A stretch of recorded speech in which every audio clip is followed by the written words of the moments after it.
নির্বাচনী প্রস্তুতি খতিয়ে দেখতে রাজ্যে পৌঁছালো নির্বাচন কমিশনের প্রতিনিধি দল। আসামে চলছে নির্বাচনের জোর প্রস্তুতি। ফেব্রুয়ারি মাসের শেষ দিকে বা মার্চের প্রথম দিকে ঘোষণা হতে পারে নির্বাচন। মুখ্য নির্বাচন কমিশনার জ্ঞানেশ কুমারের নেতৃত্বে গুয়াহাটিতে উপস্থিত নির্বাচন কমিশনের প্রতিনিধি দল। ভারতের নির্বাচন কমিশন ইসিআই 3 দিনের সফরে আজ আসামে পৌঁছেছে। বিধানসভা নির্বাচন নিয়ে বেশ কয়েকটি গুরুত্বপূর্ণ সভায় অংশগ্রহণ করবেন মুখ্য নির্বাচন কমিশনার জ্ঞানেশ কুমার। প্রতিটি রাজনৈতিক দলের প্রতিনিধিদের সাথে আলোচনা সূচি রয়েছে নির্বাচন কমিশনের। পুলিশের মহাপরিদর্শক এবং সিনিয়র পুলিশ সুপারদের সাথে বৈঠক অনুষ্ঠিত হবে। বুধবার মুখ্য সচিব এবং পুলিশ মহাপরিচালকের সাথে গুরুত্বপূর্ণ বৈঠকে অংশগ্রহণ করবেন নির্বাচন কমিশনের প্রতিনিধি দল। নির্বাচন কমিশনের সাথে বিজেপি দলের হয়ে বৈঠকে উপস্থিত থাকবেন সাংসদ প্রধান বড়ুয়া, মন্ত্রী রনোজ পেগু, সিদ্ধার্থ ভট্টাচার্য, ধ্রুবজ্যোতি ডাউকা।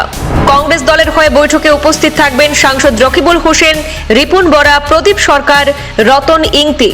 আসাম গণপরিষদের হয়ে উপস্থিত থাকবেন রবীন্দ্র নারায়ণ কলিতা, সুনীল ডেকা, নৃপ কুমার ফুকন, পার্থপ্রতিম মেধি।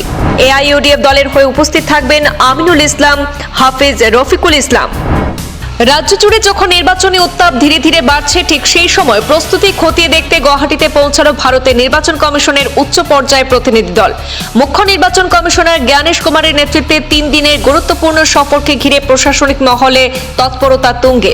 সূত্রের খবর যে ফেব্রুয়ারি মাসের শেষ সপ্তাহ কিংবা মার্চের প্রথম দিকেই ঘোষণা হতে পারে আসামের বিধানসভা নির্বাচনের দিনক্ষণ। আর আইন শৃঙ্খলা সংবেদনশীল বুথ, নিরাপত্তা বাহিনী মোতায়েন, ভোট গ্রহণের প্রস্তুতি প্রতিটি বিষয় খতিয়ে দেখছে নির্বাচন কমিশন।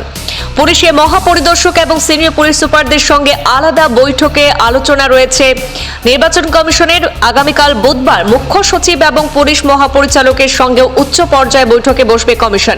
শুধু প্রশাসনই নয়, স্বচ্ছ ও শান্তিপূর্ণ নির্বাচন নিশ্চিত করতে সব রাজনৈতিক দলের মতামত শুনবে কমিশন। বিশেষজ্ঞদের মতে নির্বাচন কমিশনের এই সফরের পরেই অনেকটাই স্পষ্ট হবে ভোটের রূপরেখা। সংবেদনশীল এলাকা চিহ্নিতকরণ, বাহিনী মোতায়েন, ভোটের ধাপ নির্ধারণ সবকিছুই ভিত্তি তৈরি হয় এই পর্যালোচনার উপরে।